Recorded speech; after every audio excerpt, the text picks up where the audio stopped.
Hi, this is Gloria, your life coach. Welcome to another episode of Life's a Shuffle. Hi, this is Ron Johnson, your life coach, leadership coach, motivational speaker, and health coach. And welcome to another episode, Life's a Shuffle. So, again, as usual, here's another episode on Freestyle Thursday. And boy, this has been the toughest week for me. I feel utterly drained, and it's only, what is it, noon PST, almost 2 o'clock PST. You know why I feel so drained? Why? Oh my God, just I had to go back to two things here. Life for us and everybody out there, it kind of goes and it tumbles like like a snowball, right? So for example, you take a snowball, you roll downhill and it gets bigger and bigger, right? So the hmm old saying is shit falls downhill, right? And it really does. Everything goes downhill. So all of us procrastinate on something in our life. We stop procrastinating when it becomes important. Okay. And the biggest thing for me, the most kind of my target has been since shelter in place has happened, has been first was getting my divorce finalized. That was another joke. I'll talk about that too. Two other things is my credit. Okay. So I was talking to my life coach, sorry, my mentor coach about this, and we came to agreement that I wish from day one, as soon as we got to know 2 plus 2 equals 4 or times the multiplication, they should be talking about FICO scores and how it works. Because I have no idea why our country has three different credit unions. If they're essentially the same to report good behaviors as far as paying bills on time and all that stuff, why do we have three? Okay, then it's really screwed up how not only do you have all three, depending upon where you get a loan from or a credit card from or apply, they may only use one or both. It doesn't know. Okay. So for me, you know what? I realized why this happened. So I kind of tell a small story. So when I was 18 years old and I first got my two credit cards, I think the first one was Bank of America, $6,000. What I did with $6,000, I blew that money away. Okay. I mean, I'm talking about stereo systems, the boom box, the neon lights, the hmm clothes, the shoes, everything is total worthless. So what happened as the first one I got, which was a MasterCard Visa, it was like, I think in those days, they used to give you either or. So you either have Visa or you have MasterCard, okay? Because nowadays, they don't ask if Visa or MasterCard is whatever. So next thing you know, I'm like, I don't know, like 4,000, whatever. Boom, I applied for another MasterCard. Another $6,000. Cool, before you know it, $12,000 in debt, okay? So one day, since me and my dad have the same last name, Ronald Johnson, he opens the mail, and I think it's his, it's actually mine. Oh my God, he gave me crap. He was so upset. How did I mismanage my money? Blah, blah, blah, blah. Okay. So, dad being 18 and I'm being 18, my dad being older, he realized the importance of credit, right? I'm a young man, 18 years old. Credit's like, buy now, pay later. Thank you very much. It's free $6,000, right? hmm So that started my credit kind of history. And, I made a lot of mistakes over my life from 18 to like, I think I had to be 22, 25. I did the payday loan thing because I need to find money. And don't ever do that. I hopefully one day they shut those down. That's a highway robbery. I did that loan stuff. I've done all kinds of stuff. I ain't filed for bankruptcy. Okay.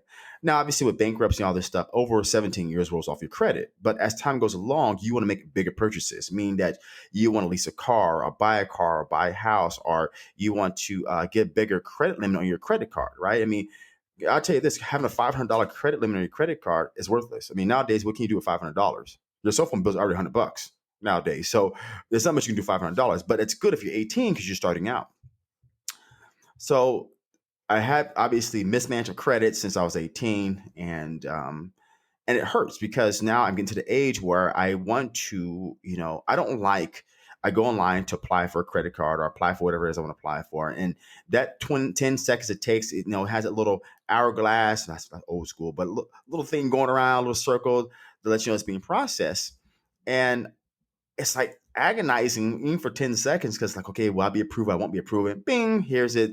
Sorry, you're not approved this time. Don't you hate that? You want to buy yes. this. There's something you're trying to get done, and here's this negative. And we're not taught this stuff. So I made a lot of bad decisions in my life when it came to credit. I wouldn't pay a bill on time, or I'll deal with it later. I don't care. I got bad credit. Doesn't matter. Blah, blah, blah, blah. Okay.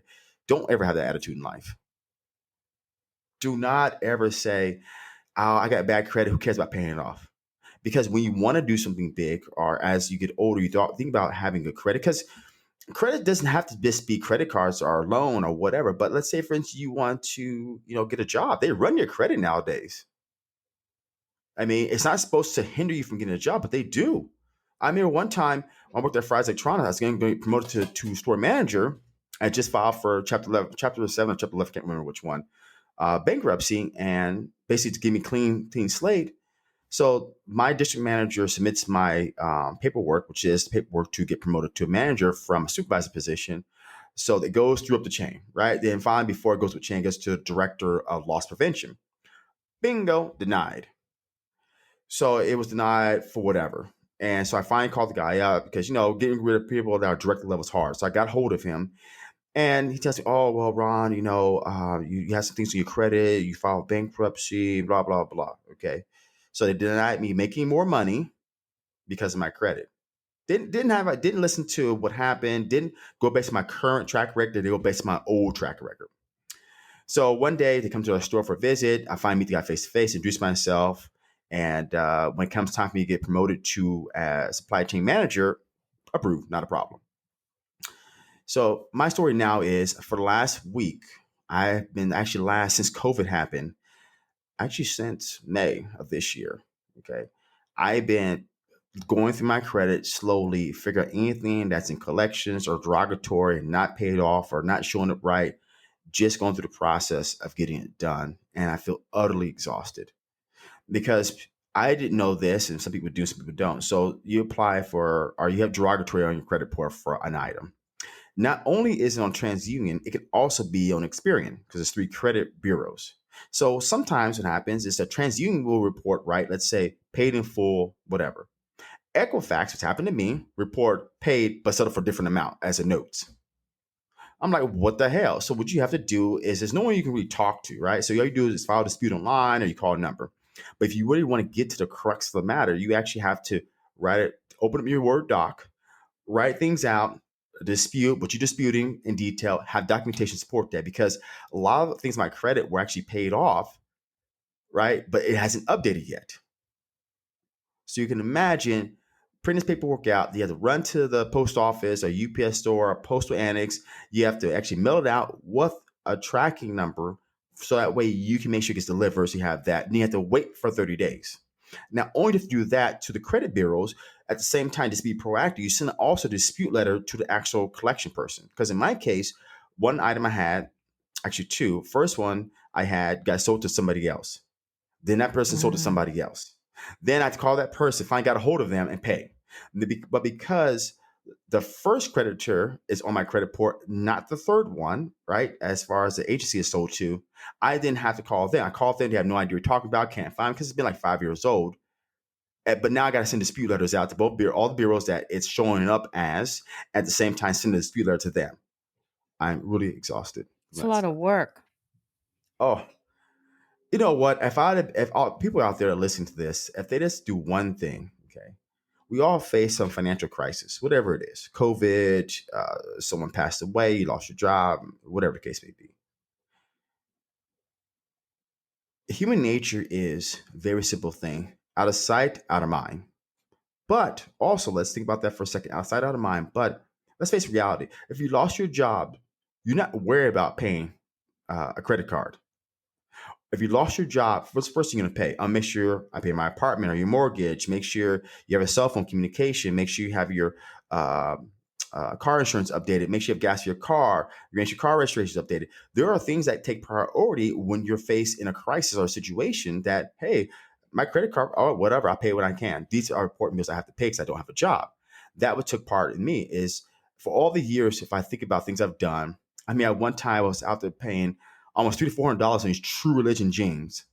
Hmm? Okay, if my dumb ass would have sit there and saved that $300 or $400 per jeans, okay, because when it ended up happening, I was good for 30 days of wearing those jeans. I hated the way they fit on me. I got rid of them. I had like 4 to 5 pairs. Matter of fact, I think 2 or 3 years ago, I gave them away.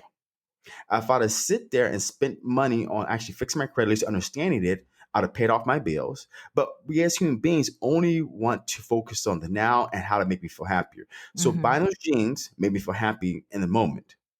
But I didn't take presence over make sure my credit report was taken care of. But now I do. So it's like if we just simply just don't buy Starbucks for a couple of years or don't go to movies for a while, you can pay your bills off. You don't have to be billionaire. Because I used to always think to myself, okay, I'll pay my credit card off once I make a lot of money. So, sorry, pay my debt off. Let's face reality. I paid my debt off without being a billionaire or a millionaire. Right now, I paid it off. I have no debt to anybody. I'm just doing a stupid dispute follow up. I have no debt. And obviously, I have the credit card stuff. But I'm talking about collection debt because that really Mhm. starts hurting your credit longer stays there. Some people say, well, wait 7 years and it rolls off. That 7 year Mhm. period, life can change. You may need to get a loan or something like that. Do it. Yeah. So please, if you have bills, it's really hard to call up and be humble about not paying them because it really is. I mean, hey, my name is Ron and I lost my job or whatever. Not pay your bills, just pay your bills. If there's a lot of things you want, don't buy it. Take care of your credit because credit is longer there than the things you buy. So if you buy a new pair of jeans or you buy a Starbucks coffee, the coffee's gone in 20 minutes, but your credit is good until you die. Mhm. So pay your credit bill, pay your bills. Well, these are also the other things that will start catching up to you later on. So if you don't take care of it now because you think, it's okay, I can take care of that later on, or I'll be fine. I can't pay it right now. I don't have any money, or, because you're making excuses for yourself, right? Hmm. But when it starts catching up to you later, then that's when you realize, okay, I should have done this before. I should have done that. But you know what? When that time comes, it's too late to be going back and thinking back and blaming yourself what you should have and could have done. So when you have the time like you did and you took care of it. Yeah, but you know what? I want my credit fixed now. I don't want to wait, See? up to 1 year to get it fixed. And I guess I got to tell myself, trust the process. Yeah. You know what? It's true because it may take long and you may lose hope at some point, but you really just have to trust the process. It will happen. And that applies to all facets of life. See, let's take trying to get in better shape. All right. People think, okay, I went to the gym for a month and, actually in better shape. Doesn't work that way. It's really the truth is, not the lie, the truth is what you happen 6 months from now, 1 year from now is about what you did day one, not day 365. So while I spending these weeks and days and doing all this work, 6 months from now, I won't be thinking about it. 1 year from now, whatever it may be, I'll have much better credit. I have a higher score. Debt's paid off. I'm not worried about getting a phone call from Joe Blow because they do what they do nowadays. They call up, hello, yes, this is Ronald Johnson. Yes, is this your date of birth? I don't know because obviously some random person's calling. They don't really identify You don't themselves. even know. Yeah. So you got Joe Blow calling you. He says, yes, you're Ronald Johnson. They ask about your social security number, your date of birth. You're like, whoa, whoa, who are you? They tell me some random company that you don't even know. You're like, oh, I don't know what this is. Hang up. Or you get some random notice in the mail or someone's threatening to sue you. Most time, my credits were, these bills weren't that significant past due. We're not talking about like 50 grand. We're not even talking about 5 grand. Okay. It's less than that, most of them. But they're not going to hire all these attorneys to sue you. Okay, they have probably some debt out there. They'll waste so much money, and people can't pay it anyways. So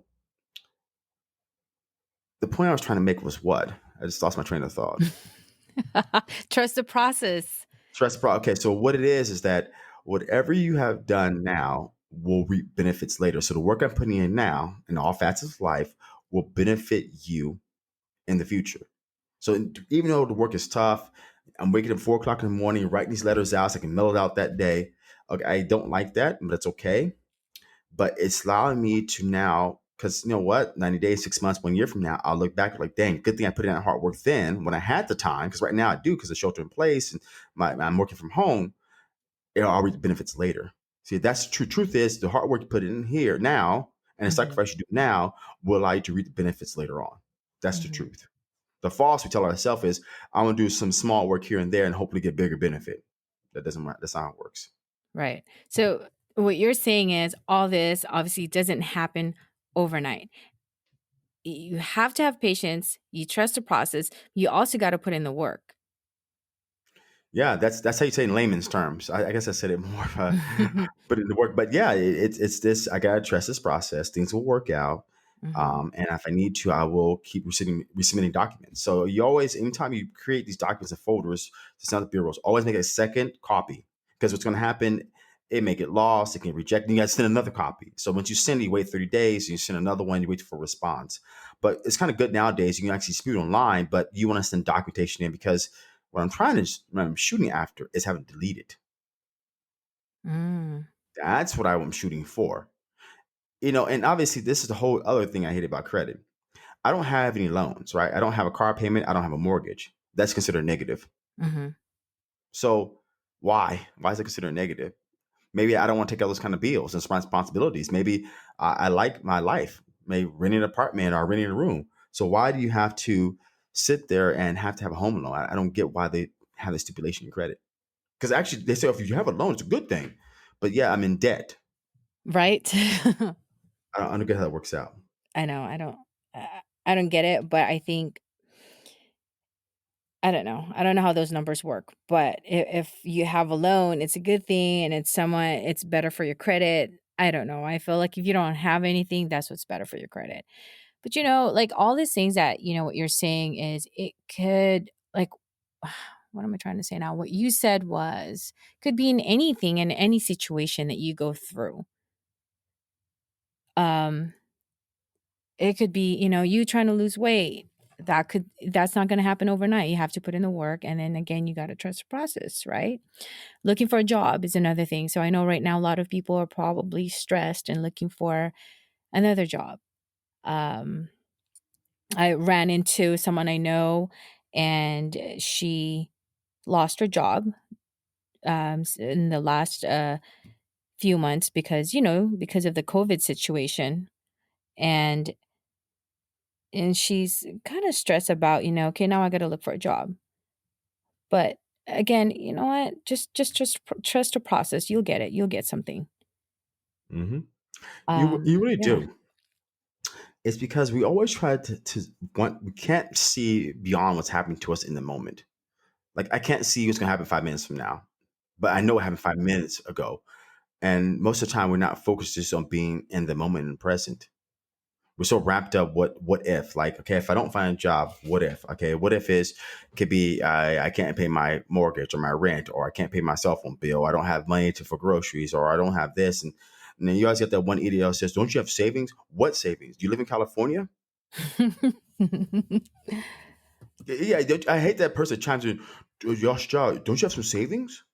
What savings? Like, what do you mean? So you're trying to say if I make $15 an hour, let's say minimum wage is $15, right?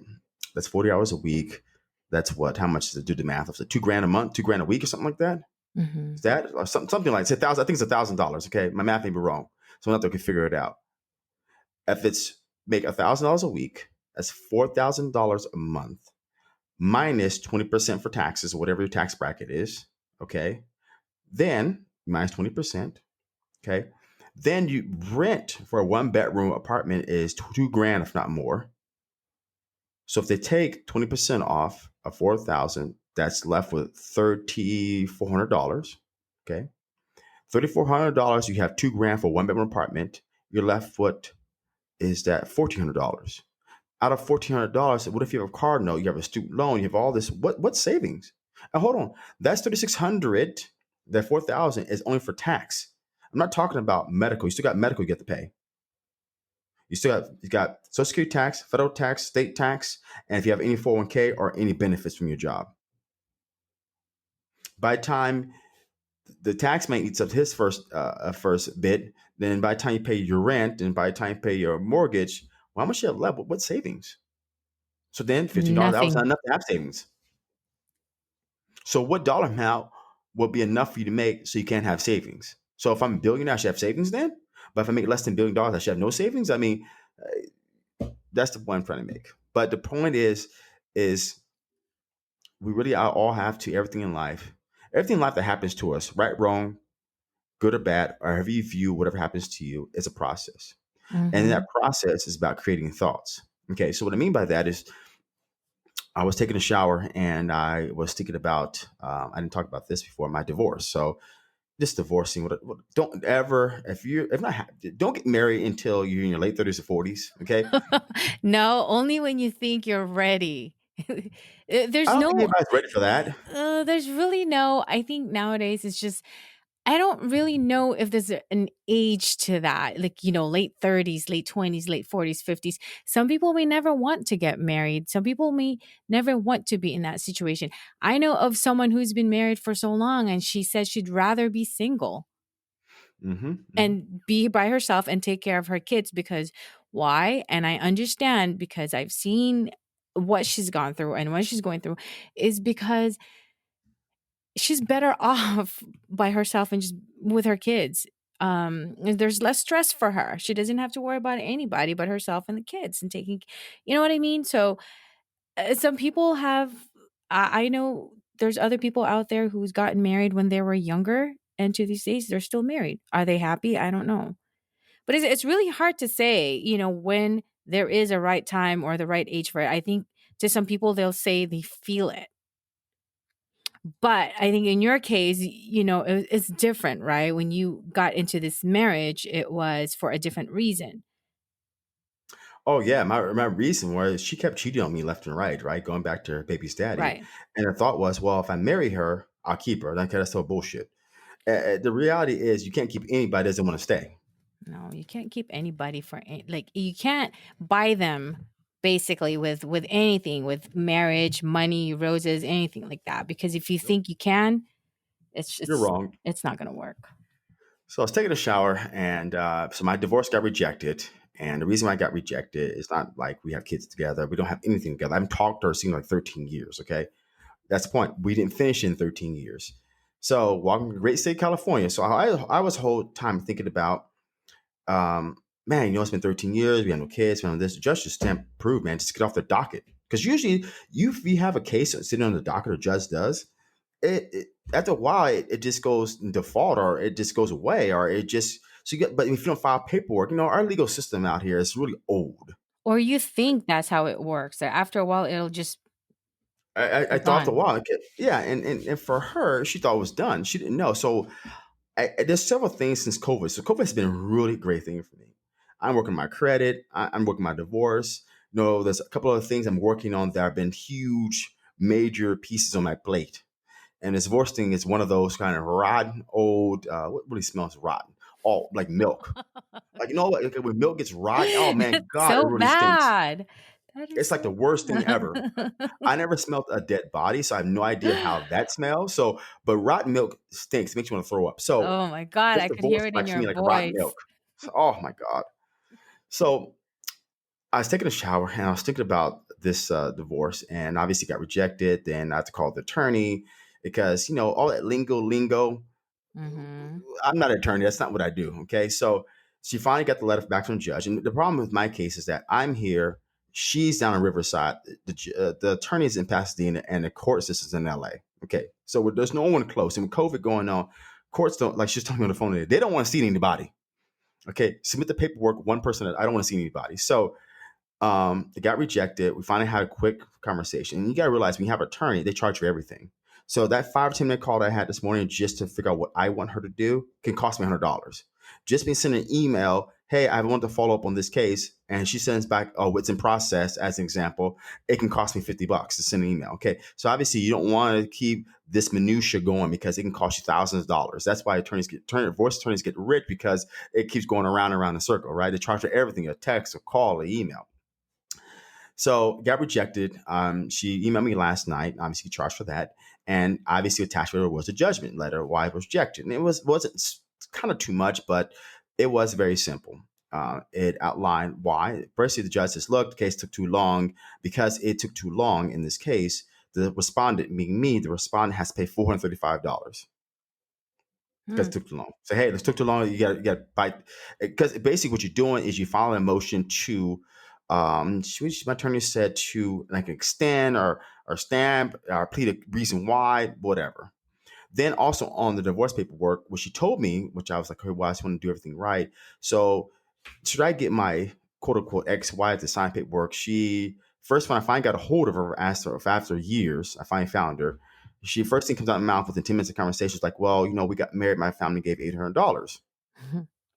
Well, she says, I want to pay. She said her terms with this. Sorry, I want I'm gonna pay back my family for the money they had in our divorce. Okay, so I mean marriage. We're married 13 years ago. So I have no idea what that number is, right? So I said, how much is it? $800. So here comes a shakedown for $800. I'm like, okay, here we go, the $800 shakedown. Here we go. So okay, so and I said, no, blatantly, I said, look, will that get you signed paperwork? Yeah, I will. Okay, Give me my so $800 back and I'll sign. yeah, yeah. So you got to think about it.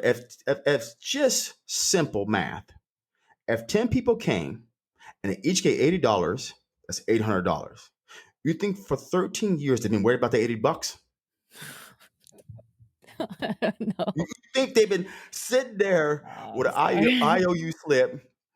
They can't move on with life. They can't pay electricity bill. They can't, they can't buy a new car. They can't put gas cards. They want the $80. I think at Let's this point, I'm just like, look, just sign the paper and get this over with. no, I got the shakedown. Yeah. Okay, so I said, all right, this will get the sign. Okay, whatever. So I got the rejection letter the other day, and they told why. And I told my attorney this morning, I said, let's take that off. I'll talk to her separately and try to get it done. So before I talked to my attorney, when I found the rejection letter was there, which was Tuesday evening, I sent her a text like, hey, just give you FYI, if you don't know, the divorce was rejected. And this is why I was rejected. And I outlined the fact that I didn't respond 5 years and blah, blah, blah. She's, oh, I didn't know that happened. And this, because like with me, when I'm on it, I'm on it. Like if I want something finished, I'm going to be on it every single freaking day. I mean, I'm checking this. I was checking the, the case number every single freaking day. Just like on it, on it, on it. Okay. Cause I want it to be done. And, so first thing, she's like, okay, I agree. You can send me $800 separate. You can move it. Yeah, here's my Cash App number. So you greeted me to send you the money via Cash App before the additional documentation is signed. You know, Here she comes a wants to make shakedown again. sure she wants to make sure she gets her money back.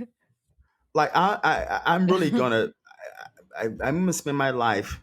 If you want your measly $800, that's cool. Whatever you want. Now, for some people, that's a lot of money. But remember, if you want something off your plate, like spoiled milk, you don't care what the cost is. You want to get rid of it. Okay, you don't want to deal with it, so it doesn't matter. But before we even first of all, okay, when it comes to legal documentation, as far as paying someone back, you always want to check or something. Because think about it. What if she comes back 10 years from now? Know what? He never gave that money. Mm-hmm. Then obviously courts don't know what to do with electronic payment nowadays. And now look how archaic old our system is. The DMV, the unemployment, all that stuff is old. You think they're up to electronic payment nowadays? So if you ever want to do legal documentation, you always write a check. And the reason why you write a check because someone has to cash it, someone has to sign for it, someone has to stamp it.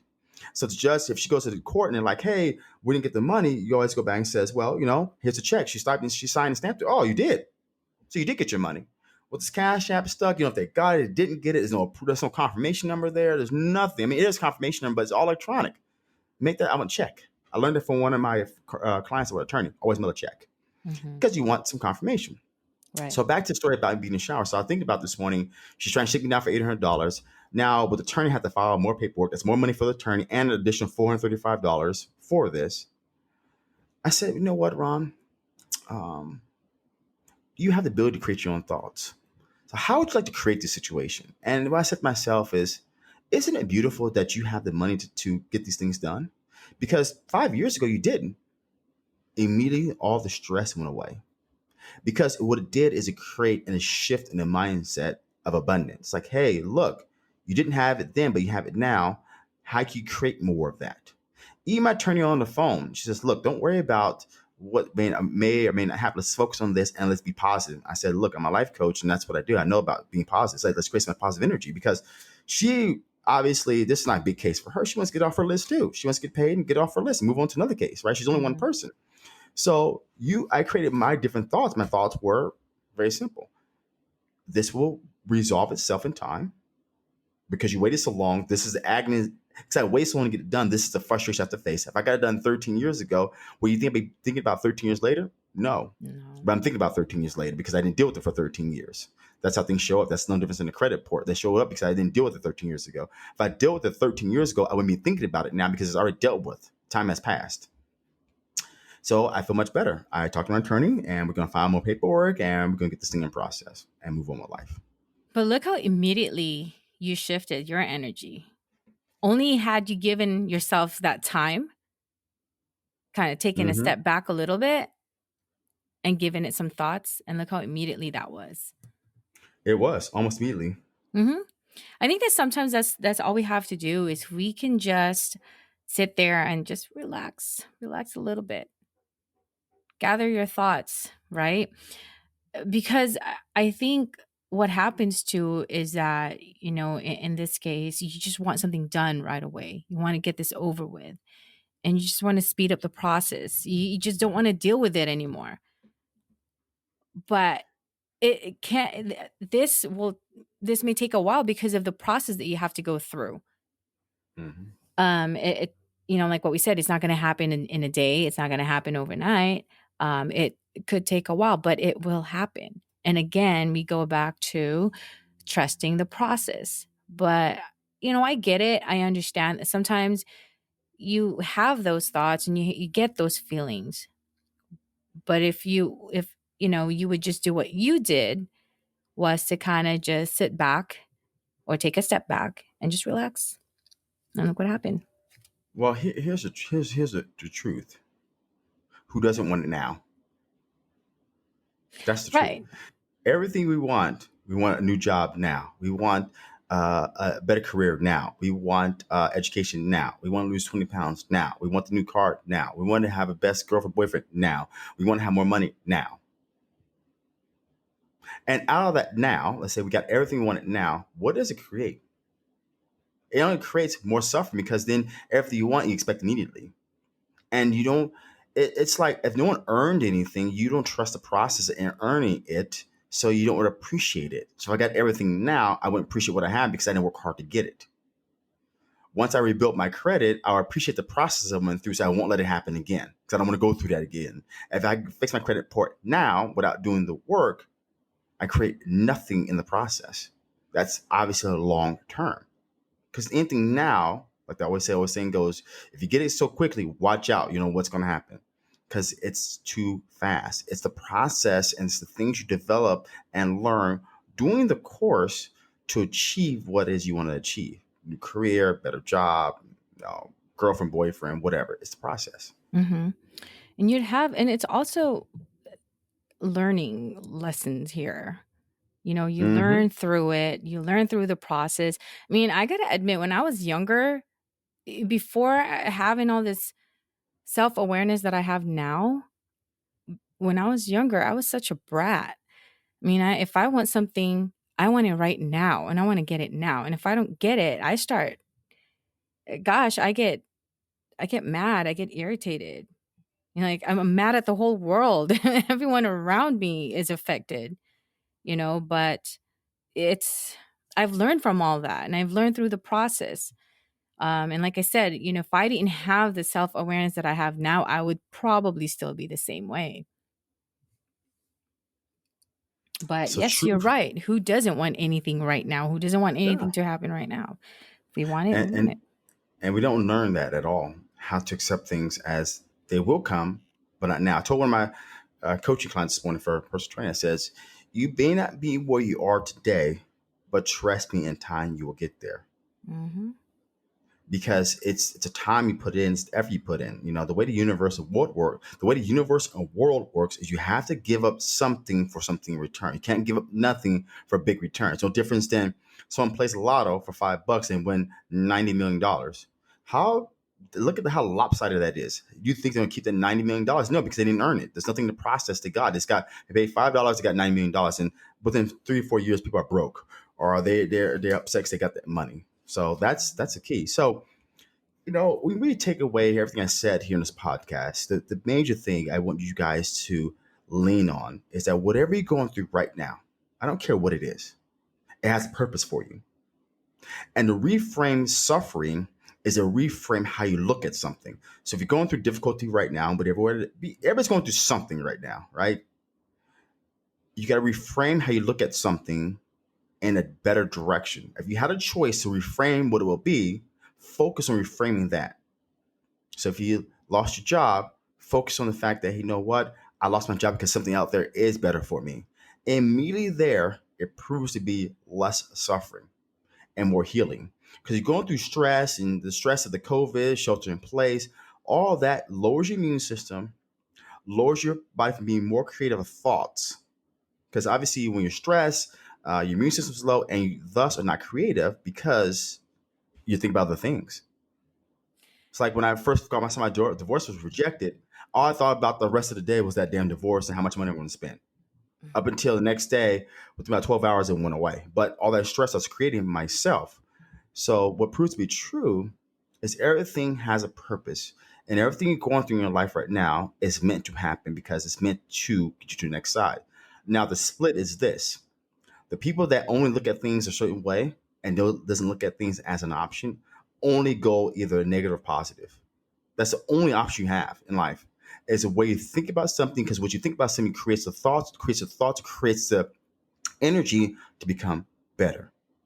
Okay, and that's the idea, is to create more healness for yourself. So create more healing and create a better you, always, every second of the day, every minute of the day, every hour, every month, until you are no longer alive in this physical body and your consciousness goes on to the next person.